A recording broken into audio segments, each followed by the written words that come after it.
Do what you want, cause a pirate is free. You are a pirate. You're our ability. Being a pirate is alright with me. Do what you want, cause a pirate is free. You are a pirate. Yo-ho. Pirate Mustache here. It's Friday. Got out to the boat this morning. Decided to start to do some upgrades. Unfortunately, I required sleep shortly after I arrived, which meant by the time I had woke up, it had started raining here, which meant that I was unable to do some of the primary objectives today. Got the climbing gear conveniently located in this watertight case. I have some engine maintenance I need to do out on the outboard, but I'm so excited because I had just completed the proof of concept idea that I wanted to upgrade a little bit of the interior. So let me take the camera off the tripod, whip it around, and show you what I've done. Alright, so one of the first problems that I realized when I got here was one of my nifty 12-volt fans decided to completely bugger out. So I have but the one fan to try to keep me cool. Luckily the temperature broke and everything. But that's not the exciting news. The exciting news is that the Falcon's Revenge here is a 1977 model boat, which means since she's in such great shape that her systems are that old as well. She's in such great shape. The original 1977 support systems on the boat are still functioning rather well. Well, when I started designing the power bank, the house batteries for this boat, I realized that it was going to be rather difficult because each side has these little dome lights here, right here, and each one of these, I have one on each side, just above each settee in the same spot, but each one of these, it packs a 12 volt 10 watt bulb. There's two of them in there. That's 20 watts for, as you just saw, not a lot of light. Doing some research online, I could spend 14 bucks a bulb to replace those with LED replacements, but I found a much better and much cooler option. You'll notice these strips, and this is a proof of concept. This is no way the final installation because it is so severely off center, it's not even funny. And I can't wait till tonight to actually test these out. But this light over here, I yanked the existing wires out, replaced it with one of these 12 volt dimmer switches, and when I crank up the juice, you can already see the light reflecting. Check that schnizzle out. Yes.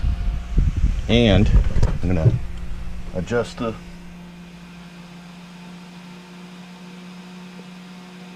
Yep, that's right, folks. Dimmer switch.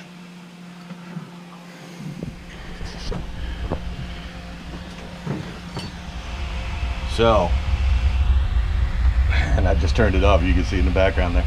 So, dimmer switch, LED lighting strips.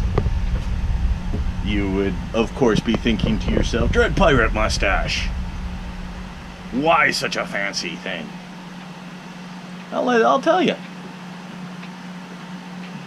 I picked up two of these because I plan on doing the same thing in the V-berth as well. The dimmer switch allows me lots and lots of options. But, and where did I put it? Yes. The LED strip Comes in a 16.5 foot roll. And I keep looking down because I'm looking at the viewfinder, make sure my shot's, because I'm holding the camera. 16.5 foot roll. $15. Whole roll is 4.65 watts. That's right, folks. You heard me right. That entire roll of LED lights is less than half of one of the bulbs in one dome light. So at night, when I have both of these dome lights on, I'm consuming up to 40 watts of power. Now, I dial up my dimmer switch and I'll be lucky if I hit 4. It's drastic power savings. The future plans to include,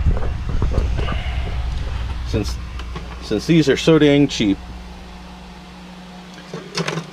I'm going to have them run this way, but I'm of course going to center everything in this underhang running parallel to this. They make these in red, so I'm going to put red lights up. That'll be great for night vision, and there might even be enough of these to actually do the V-berth, so I may not have to buy another roll to do the V-berth. I'll have to get in there. Of course, I've got a lot of tinkering to do here. The double-sided tape that comes with them is crap. I'm surprised they're holding up this long. You can already see here it's starting to delaminate a bit. It was difficult to put up, so I've got tape tacking it up in the weak areas, things like that. But first project done. Okay, so you saw the spool earlier. The spool actually comes in a anti-static bag. They're 550 LEDs at 300 of them total in the strip. So, and the bag actually has warnings. It's not a generic bag on it. It has some warnings, operating temperature, storage temperatures,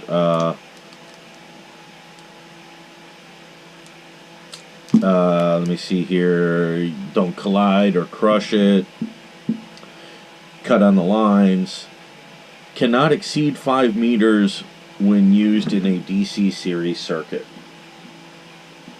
You can connect 2 of these rolls end to end before you start needing more power than what the specs say.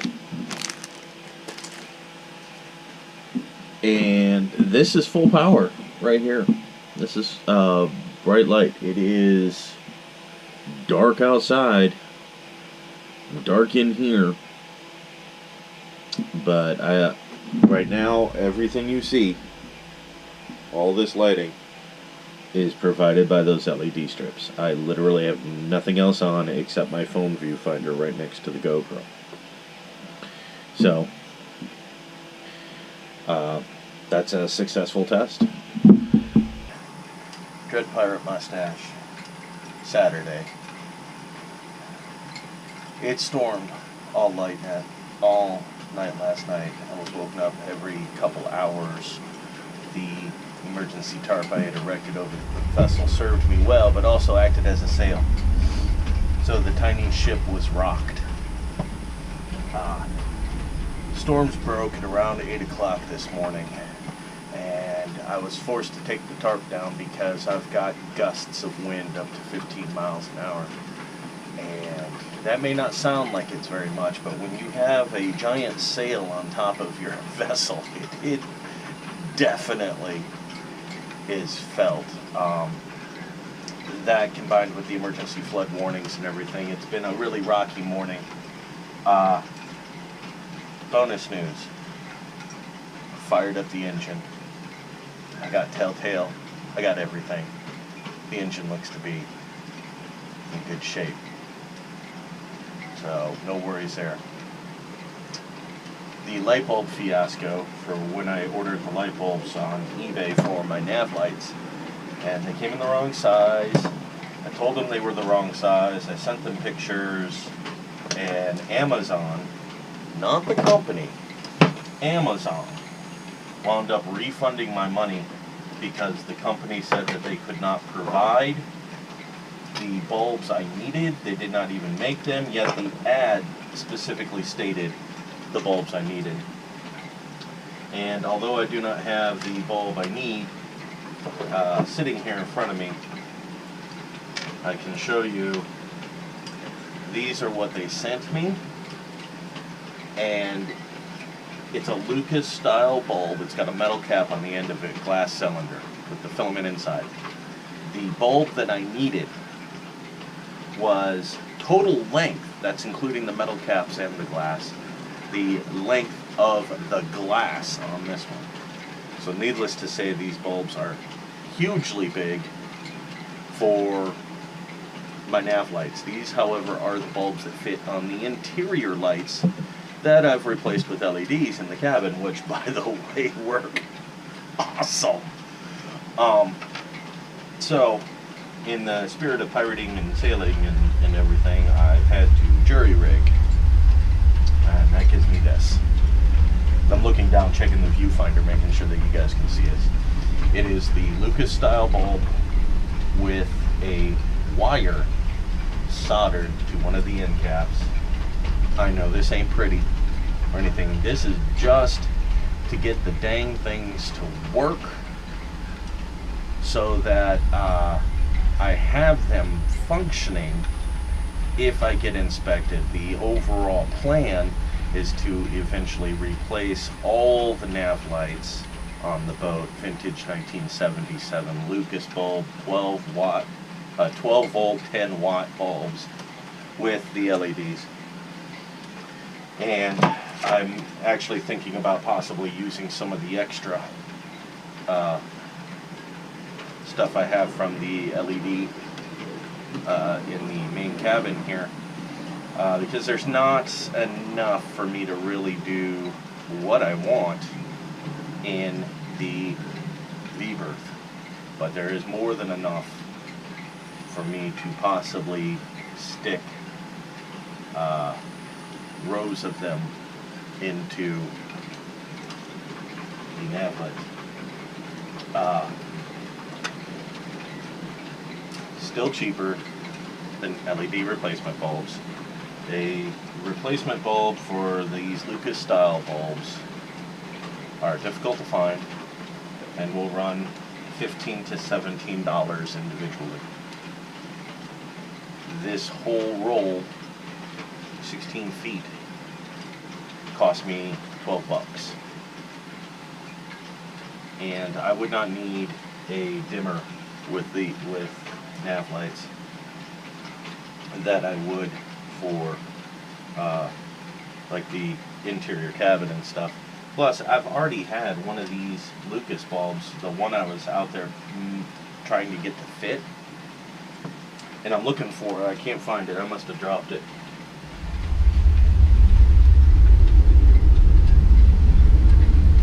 The metal cap came off of one of the ends.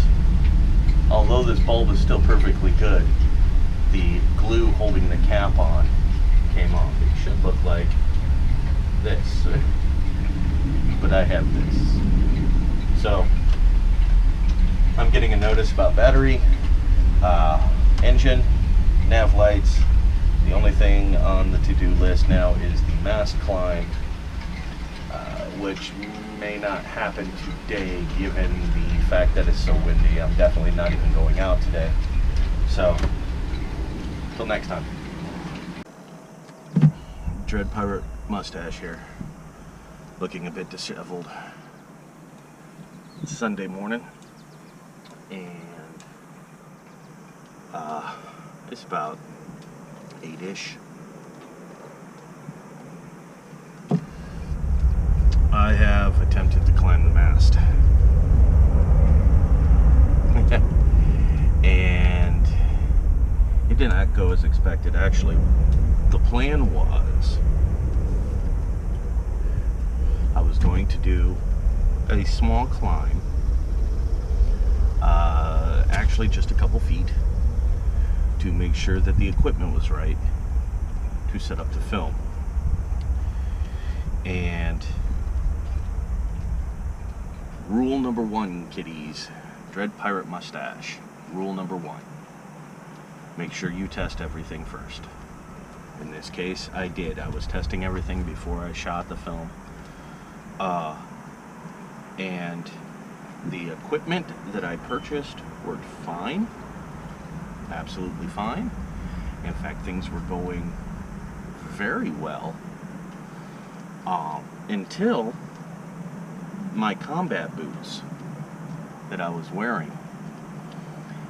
I had one foot on the mast, and I had just stood up to advance my prusik knots, and the sole on my right boot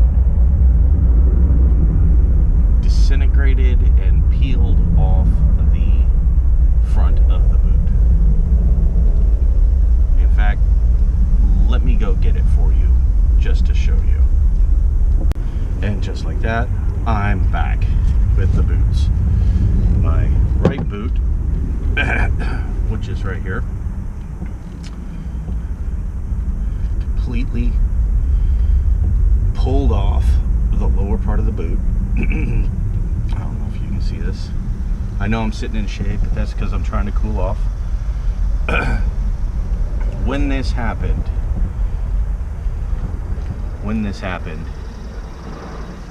I'll put it.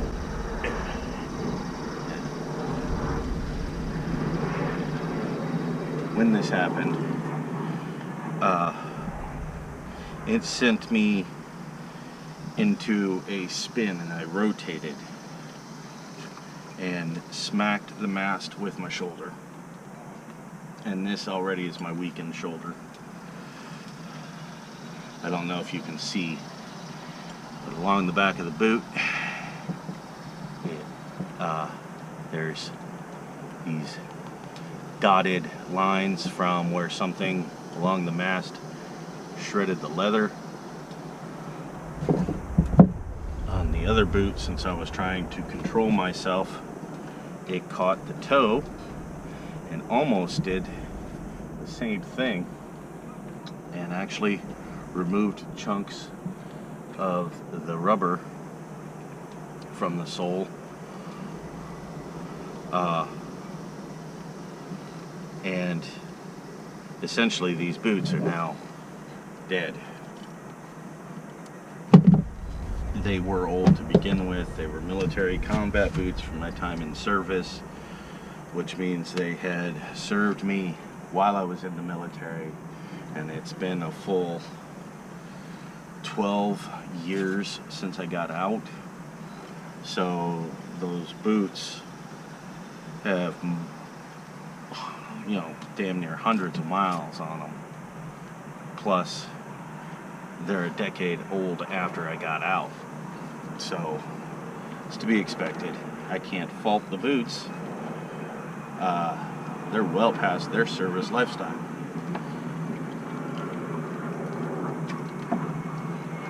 What happened is I spun around.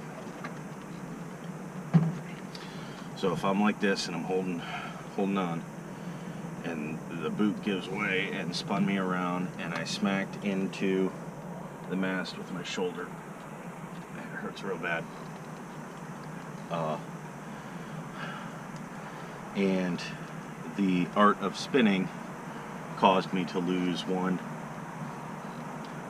foot loop as well, because even though I was wearing my chest loop harness, since it was a test, had not clipped it onto the main line. So when I lost that footing, lost that leverage, I tilted backwards and was only supported from keeping from inverting by my arms, and already one was dangling because of the impact on the mast, and I lost one foot loop. Making a short story short, I successfully got down. Like I said, the gear worked just fine. And got everything rigged down and stuff. So the point of failure was not anything that I had purchased for this specific event. It really pains me because it's the only set of boots I've brought, and I'm not climbing in my mandals or barefoot.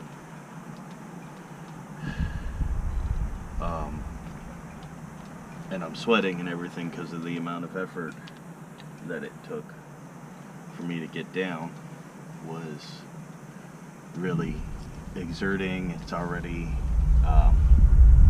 I mean, it's only 67 degrees here. That's what it's reporting, 67 degrees.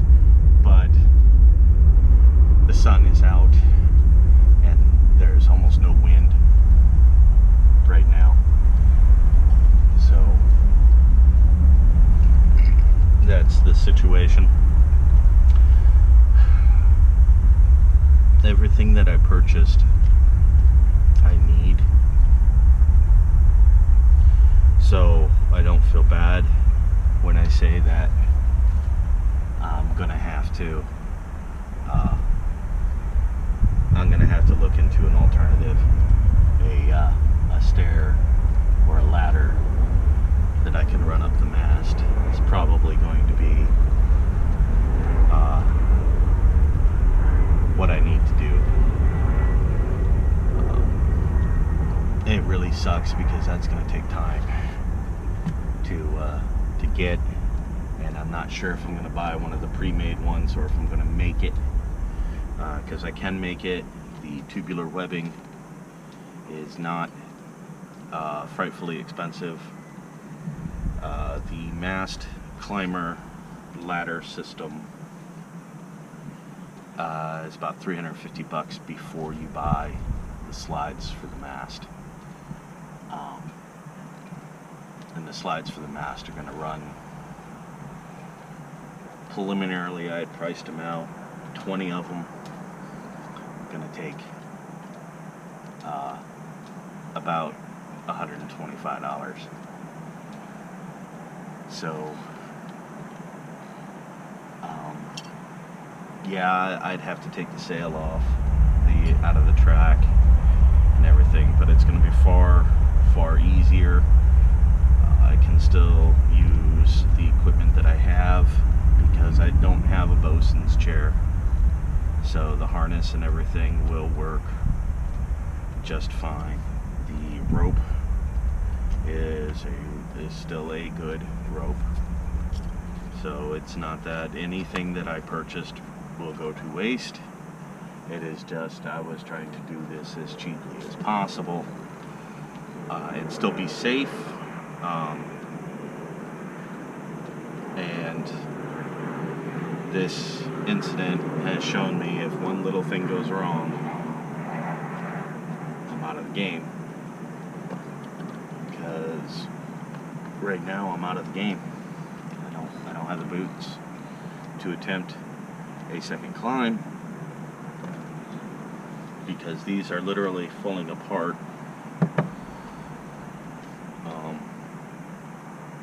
And now I'm hurt.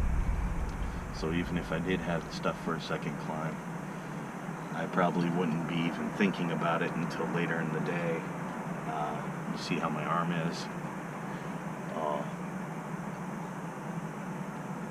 And that's not an option because today's the last day. I'm planning on leaving tonight. And that's another thing. That's why I'm not going to start the second climb, is because I have to leave tonight to return home. So